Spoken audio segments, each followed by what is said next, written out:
comme ça on peut bien le voir. Il y a beaucoup de personnes qui se posent des questions sur le prophétique. On ne sait pas ce qu'est le prophétique. Et ce soir, on aurait souhaité que vous puissiez nous éclairer à ce sujet, vraiment répondre. Qu'est-ce que le prophétique exactement? D'accord. Est-ce que vous pouvez nous dire ça? Alors, lorsqu'on parle du prophétique, le prophétique est tout un univers. Je vais essayer d'être le plus bref possible pour parler du prophétique dans le contexte de ce programme. Lorsqu'on parle du prophétique, on parle de ce qui, a un lien avec le ministère prophétique. C'est-à-dire l'activité du prophète ou tout ce qui est lié à l'activité du prophète et ce que l'on appelle le prophétique. Je répète pour ceux qui me suivent, tout ce qui est lié à l'activité du prophète, donc le prophétique et tout ce qui est lié à l'activité du prophète, c'est-à-dire la mécanique et ce qui est lié à l'activité du mécanicien, la médecine, ce qui est lié à l'activité du médecin, la pédagogie, ce qui est lié à l'activité du pédagogue, le journalisme, ce qui est lié à l'activité du journaliste, la pastorale, ce qui est lié à l'activité du pasteur, l'évangélique, ce qui est lié à l'activité de l'évangéliste, et le prophétique est ce qui est d'abord lié à l'activité du prophète. Donc, la prédication du prophète est prophétique, son voyage missionnaire est prophétique, sa venue est prophétique, son service est prophétique, ses enseignements sont prophétiques parce que c'est lié d'abord à la nature et au ministère du prophète. Deuxièmement, que veut dire le prophétique? Le prophétique, c'est une culture. Le prophétique, c'est un art. Le prophétique, c'est une science. Le prophétique, c'est une manière de percevoir la vie. J'ai souvent dit, nous avons plusieurs régimes qui tournent autour de l'organisation de la société des hommes. Nous sommes attachés à la métropole ici de la France. La France en particulier est un pays socialiste. Nous avons les socialistes, nous avons les communistes, nous avons les capitalistes. Si je dois prendre que ces trois formes de régime ou d'organisation de société des hommes. Dans le communisme, le pouvoir est très étatique. C'est ainsi qu'on parle de fois d'un régime dictatorial ou bien impérial, puisque tout est basé précisément sur le pouvoir de l'État. Le socialisme, c'est un pouvoir qui est vraiment comme donné au peuple. Donc, c'est surtout ce qui tient compte du bien-être du peuple.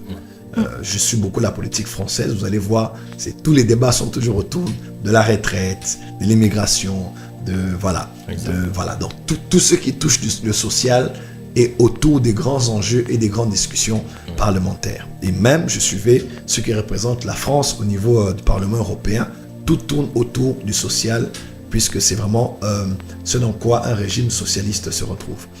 Et troisièmement, il y a aussi le régime capitaliste qui tourne autour des capitaux, des privés. Aux États-Unis, par exemple, ce sont les privés qui possèdent les ponts, qui possèdent des terres, qui possèdent... Et si les hommes, de leur côté, ont cette manière de gérer... Vous allez voir, par exemple, chez les capitalistes, tout tourne autour de l'argent, de ce qu'ils gagnent. La culture anglo-saxonne, même dans le milieu des églises, ce sont eux qui nous ont appris à vendre les livres, à vendre les CD, à faire des événements payants. Ouais, parce qu'ils voient toujours qu'est-ce qu'on peut gagner derrière ça. Leur manière de prêcher, leur manière de voir l'église, leur manière d'évangéliser, tout tournera autour de ça parce qu'ils sont issus de ce genre de culture. Leur manière de voir la vie, de voir le foyer, de voir l'investissement, tout tourne autour de l'argent. Et ainsi, je crois que l'église a deux types de régimes. C'est pas socialiste, c'est pas communiste, c'est pas capitaliste, mais l'église a deux types de culture. Première culture, la culture apostolique.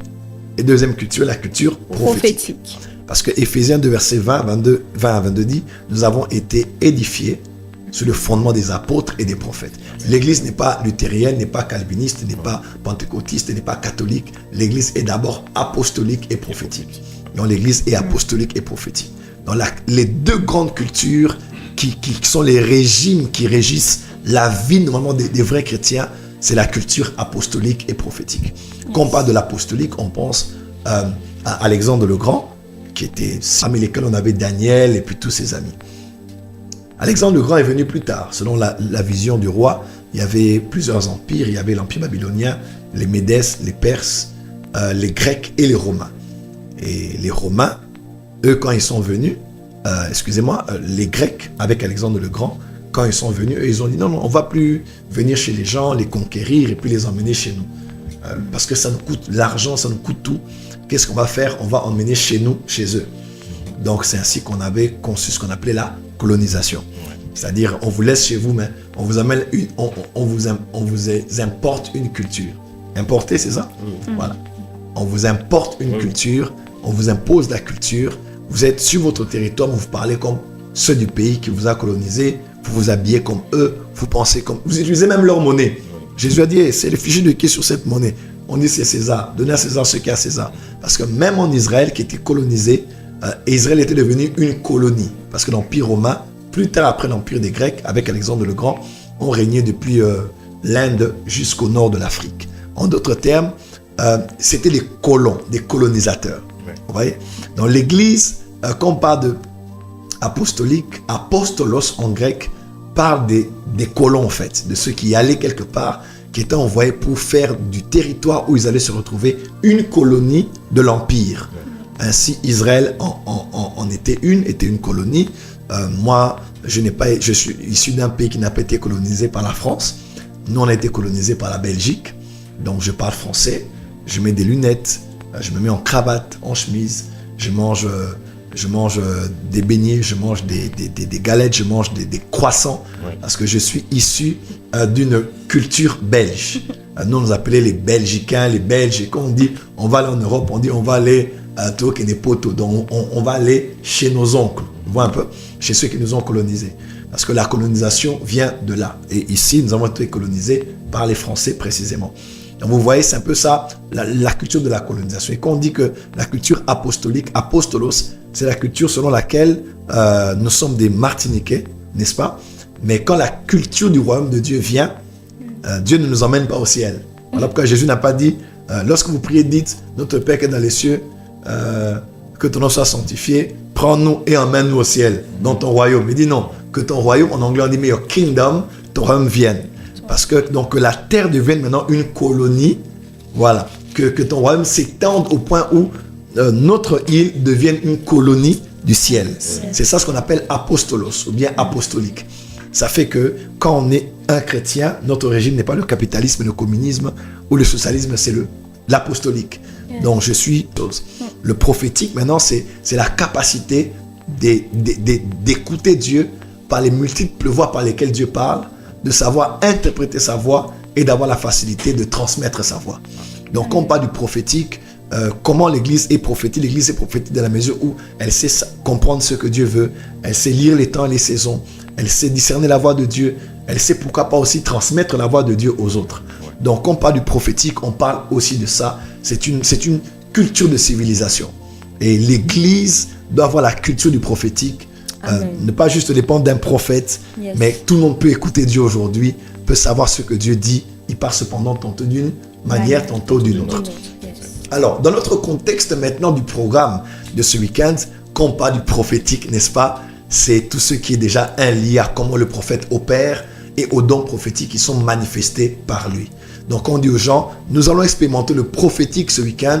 Nous le disons tout simplement, nous allons voir un prophète en exercice, dans la parole, dans l'enseignement et dans les manifestations des dons prophétiques. Parole de connaissance, parole de sagesse, discernement des esprits, dons de prophétie, des fois même dons de diversité de langue, dons d'interprétation de langue et dans toutes ces opérations miraculeuses et surnaturelles qui accompagnent un prophète. Donc on parle du prophétique selon notre programme. Nous voulons juste vous dire qu'on dit explosion du prophétique. Ça veut dire ce week-end, on aura effectivement l'explosion de la manifestation de l'onction prophétique, de l'autorité prophétique, de l'enseignement prophétique, de la prédication prophétique, des signes, des prodiges et des miracles qui accompagnent un prophète, mais aussi des dons prophétiques à l'œuvre pour répondre aux besoins de ceux qui seront là. Voilà un peu ma définition du prophétique. Amen. Merci beaucoup, prophète. En tout cas, est-ce qu'on peut acclamer? Donc, on vient de définir le prophétique, en même temps l'apostolique. Et sur les t-shirts, là, comme vous venez de voir, il y a marqué explosion du prophétique. Et prophète, on l'a vraiment vécu en Guadeloupe. J'aimerais citer ici de localisation prophétique. Vous avez parlé d'une dame, vous avez parlé d'un accident de voiture que programmait l'ennemi contre sa vie. Vous êtes allé même jusqu'à préciser la plaque d'immatriculation. Et c'était vraiment fort, vraiment fort. Et vous avez donné une autre révélation, parole de connaissance, sur une dame de plus de 60 ans qui n'a pas eu d'enfant, qui n'était pas mariée, parce qu'il y avait des autels justement qui avaient été faits par sa famille autrefois. Et aujourd'hui, on peut se poser la question, se dire, mais comment réagir quand il y a des informations aussi sensibles sur moi? Donc on a plusieurs émotions qui sont en nous. On se dit, bon, est-ce que je me lève, je ne me lève pas? Comment les gens vont me voir? Est-ce que je vais être jugé?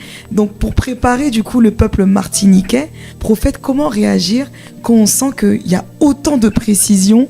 On sait que c'est nous, mais on hésite en fait à se lever. Quels conseils vous pourrez nous donner par rapport à ça? Bon, déjà, premièrement, ceux qui nous connaissent déjà en majorité savent que nous opérons comme ça partout. Ce n'est pas comme Martinique ou en Guadeloupe, à peine. Nous sommes ici à peine.